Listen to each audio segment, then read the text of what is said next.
राधे राधे सभी को। तो आज है दिवाली के पश्चात कार्तिक शुक्ला एकादशी को देवोत्थान या फिर देवठान एकादशी कहते हैं। तो इस दिन सारे घर को लीप पोत करके साफ किया जाता है और आंगन में खड़िया मिट्टी और गेरू से रंगोली काटनी चाहिए। आंगन के बीचों बीच या फिर एक ओखली में गेरू से चित्र बना करके पूड़ी पकवान मिष्ठान बेर सिंगाड़े ऋतुफल गन्ना उस स्थान पर रख करके एक परात अथवा डलिया से ढक दिया जाता है और एक दीपक भी जला दिया जाता है। रात्रि में परिवार के सभी सदस्य देवताओं की भगवान विष्णु सहित पूजा और भजन कीर्तन करते हैं। इसके साथ ही थाली बजा करके इस प्रकार कहते हैं कि उठो देव बैठो देव अंगुरिया चटकाओ देव। तो कुछ धार्मिक व्यक्ति देवोत्थान के दिन तुलसी और शालिग्राम के विवाह का भी आयोजन करते हैं। तो तुलसी के वृक्ष और शालिग्राम की यह शादी पूरे धूमधाम से उसी प्रकार की जाती है जिस प्रकार सामान्य कन्या का विवाह किया जाता है। जिन दंपतियों की कन्या नहीं होती हैं, वे तुलसी का विवाह करके कन्यादान का पुण्य भी प्राप्त कर सकते हैं। यह शास्त्रों की ऐसी आज्ञा है। तो नारद जी ने जगत पिताजी ब्रह्मा जी से पूछा कि हे पितामह, कार्तिक के शुक्ल पक्ष की एकादशी को भगवान विष्णु 4 मास के शयन के पश्चात उठते हैं। तो इस एकादशी का क्या नाम है? व्रत विधान तथा महत्व कृपा करके आप बतलाइए। तब ब्रह्मा जी बोले कि हे देव ऋषि नारद जी, इस एकादशी का नाम प्रबोधनी एकादशी अतः देवोत्थान एकादशी सभी पापों को हरने और पुण्य एवं मुक्तिदायिनी इस प्रबोधनी एकादशी की महिमा तो अनंत है। पृथ्वी पर गंगा की प्रभुता और समुद्रों तथा तीर्थों का प्रभाव तभी तक रहता है जब तक कार्तिक की विष्णु प्रबोधनी एकादशी तिथि नहीं आती। मनुष्य को जो फल 1000 अश्वमेध और 100 राजसूय यज्ञों से मिलता है, वही प्रबोधनी एकादशी के व्रत से मिलता है। तो नारद जी कहने लगे, एक समय भोजन करने, रात्रि को भोजन करने तथा पूरे उपवास करने से क्या-क्या फल मिलता है, इसको हमें समझाइए। तब ब्रह्मा जी बोले कि हे पुत्र नारद, एक बार भोजन करने से 1 जन्म और रात्रि को भोजन करने से 2 जन्मों तथा पूरे दिन उपवास करने से 7 जन्मों के पाप नष्ट हो जाते हैं। जो वस्तु ना मिल सके और दिखाई ना दे सके, वह भी हरि प्रबोधनी एकादशी का व्रत करने से प्राप्त हो जाती है। तो सुमेरु और मद्राचल के समान भारी पाप तथा अनेकानेक पूर्व जन्मों में किए गए संपूर्ण पाप भी इस व्रत के करने से क्षण भर में नष्ट हो जाते हैं। तो विधि पूर्वक थोड़ा सा पुण्य कर्म भी बहुत फल देता है, परंतु विधि रहित चाहे अधिक किया जाए तो भी उसका कुछ भी फल नहीं मिलता। संध्या न करने वाले नास्तिक, वेद निंदक, धर्म शास्त्रों को दूषित करने वाले, पाप कर्मों में रत, धोखा देने वाले, ये सब चांडाल के समान है। जो विधवा अथवा साध्वी ब्राह्मणी का भोग करता है, उसका तो कुल नष्ट हो जाता है, पर स्त्रीगामी के संतान नहीं होती और उसके पूर्व जन्म के संचित श्रेष्ठ कर्म भी नष्ट हो जाते हैं। जो गुरु और ब्राह्मणों से अहंकार युक्त बात करता है, वह भी धन और संतान से हीन होता है। भ्रष्टाचार करने वाले, चांडाली से भोग करने वाले, दुष्ट और नीच पुरुष की सेवा या संगति से प्राप्त हुए समस्त पाप भी हरि प्रबोधनी एकादशी के व्रत से नष्ट हो जाते हैं। हे नारद, जो मनुष्य अपने मन में हरि प्रबोधनी एकादशी व्रत करने का संकल्प मात्र करते हैं, उनके 100 जन्मों के पाप नष्ट हो जाते हैं। और जो रात्रि जागरण करते हैं, उनकी आने वाली 10,000 पीढ़ियां स्वर्ग में जाती हैं।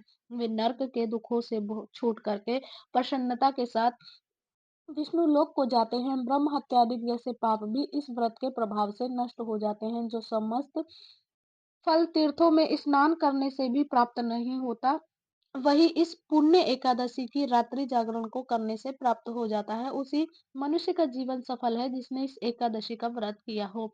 तो ब्रह्मा जी ने आगे कहा कि इस संसार में जितने भी तीर्थ हैं, उन सबके स्नान दान आदि का इस व्रत से मिलता है फल।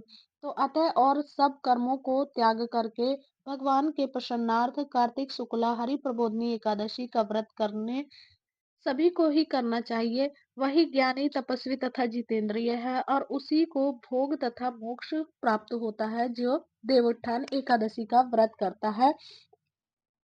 जिसने एक बार भी इसका व्रत किया है, वही मोक्ष का अधिकारी हो जाता है। मन कर्म वचन तीनों प्रकार के पाप इस रात्रि को केवल जागरण मात्र से ही नष्ट हो जाते हैं। तो देवोत्थान एकादशी के दिन जो मनुष्य भगवान के प्रसन्नार्थ स्नान दान यज्ञ आदि करते हैं, वे अक्षय पुण्य को प्राप्त करते हैं। इस एकादशी का व्रत करने मात्र से मनुष्य के बचपन यौवन और वृद्धा अवस्था में किए हुए संपूर्ण पाप नष्ट हो जाते हैं। और इस रात्रि में जागरण करने का फल चंद्र ग्रहण अथवा सूर्य ग्रहण के समय पुष्कर में स्नान करने से 1000 गुना अधिक है। जो मनुष्य प्रबोधनी एकादशी का व्रत नहीं करते, उनके सब पुण्य व्यर्थ हैं। अतः हे नारद, तुमको भी विधि पूर्वक यत्न के साथ इस व्रत को अवश्य करना चाहिए। कार्तिक के पूरे मास में धर्मपरायण होकर के जो व्यक्ति अन्न नहीं खाते, उन्हें चंद्रायण व्रत का फल मिलता है। हे देव ऋषि, अब मैं तुमसे एक अत्यंत गूढ़ रहस्य की बात कहता हूँ। कार्तिक मास में भगवान दान आदि से उतने प्रसन्न नहीं होते जितने श्रद्धा पूर्वक शास्त्रों की कथा सुनने से होते हैं। कार्तिक मास में जो भगवान विष्णु की कथा एक या आधा श्लोक भी पढ़ते, सुनते या सुनाते हैं, उनको 100 गायों के दान का फल मिलता है। अतः सब कर्मों को छोड़ करके कार्तिक मास में मेरे सम्मुख बैठ करके मेरी कथा अवश्य पढ़नी या सुननी चाहिए। इस मास में शास्त्रों की कथा कहने और सुनने से 10,000 यज्ञों का फल मिलता है और साथ ही सब पाप भी नष्ट हो जाते हैं। जो नियम पूर्वक हरि की कथा सुनते हैं, वे 1000 गोदान का फल पाते हैं। जो मनुष्य भगवान की कथा सुनने के पश्चात वाचक को अपनी सामर्थ्य अनुसार दक्षिणा देते हैं, उनको सनातन लोक मिलता है। ब्रह्मा जी के ये वचन सुनकर के नारद जी ने कहा कि हे भगवान, हरि प्रबोधनी एकादशी के व्रत की विधि तथा महात्म विस्तार पूर्वक समझा करके कहिए। तब ब्रह्मा जी कहने लगे कि ब्रह्म मुहूर्त में 2 घड़ी रात्रि जब शेष रह जाए, उठ करके शौच आदि से निवृत्त होकर दंत धावन करके आदि नदी, तालाब, कुआं, बावड़ी या घर में ही जैसे भी संभव हो सके स्नान करें, फिर भगवान की पूजा करके कथा सुने और व्रत का नियम ग्रहण करें। भगवान से विनय करें कि हे प्रभु, आज निराहार रह करके व्रत करेंगे, दूसरे दिन द्वादशी को भोजन करूंगा, अतएव आप मेरी रक्षा कीजिए।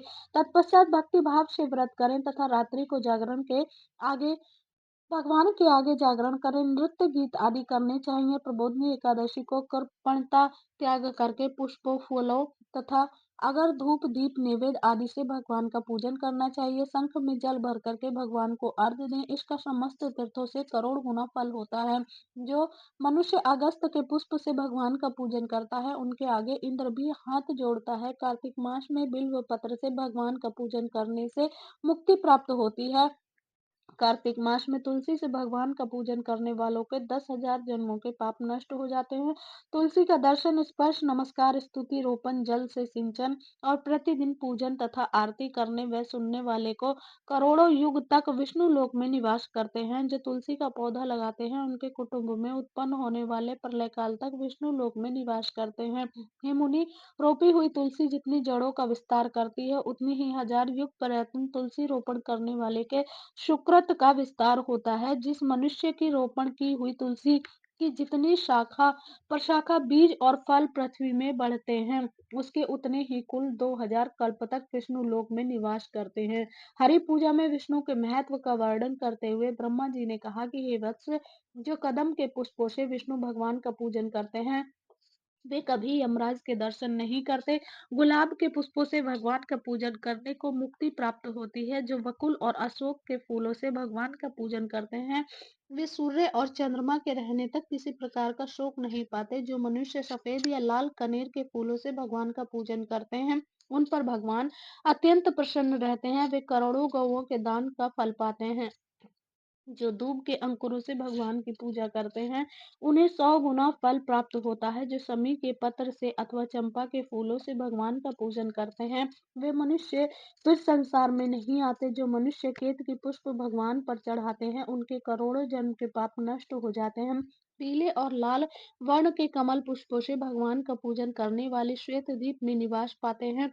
प्रबोधनी एकादशी की पूरी रात्रि को जागरण, पूजन और तथा कीर्तन के पश्चात प्रातः काल उठ करके नदी पर जाएं और वहां स्नान, जप तथा नित्य कर्म करके घर पर आकर विधि पूर्वक भगवान केशव का पूजन करें। द्वादशी को व्रत की समाप्ति पर विद्वान ब्राह्मणों को भोजन कराएं और दक्षिणा देकर के क्षमा याचना करें। इसके पश्चात भोजन, गौ और दक्षिणा देकर गुरु का पूजन करें।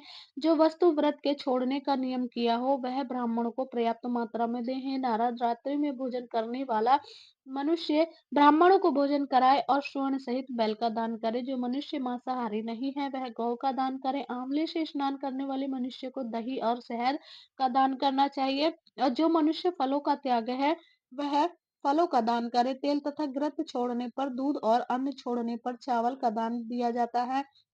जो भूमि पर शयन कर शयन का व्रत लेते हैं उनको शैया तथा तुलसी सब सामग्री सहित देनी चाहिए। पत्ते पर भोजन करने वाले को स्वर्ण का पत्ता घृत के सहित देना चाहिए। मौन व्रत धारण करने वाले को ब्राह्मण व ब्राह्मणी को मिठाई का भोजन कराना चाहिए।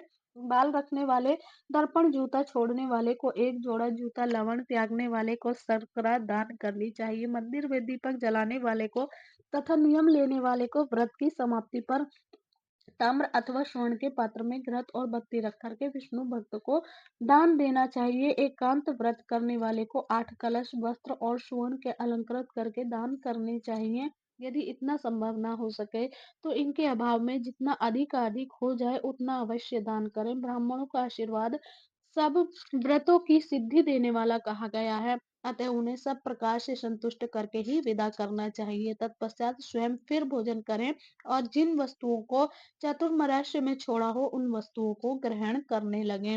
हे नारद, जो बुद्धिमान इस प्रकार चातुर्मास्य का व्रत निर्विघ्न समाप्त करते हैं उनका पुनः जन्म नहीं होता। यदि व्रत भ्रष्ट हो जाए तो व्रत करने वाला अंधा या कोढ़ी भी हो जाता है।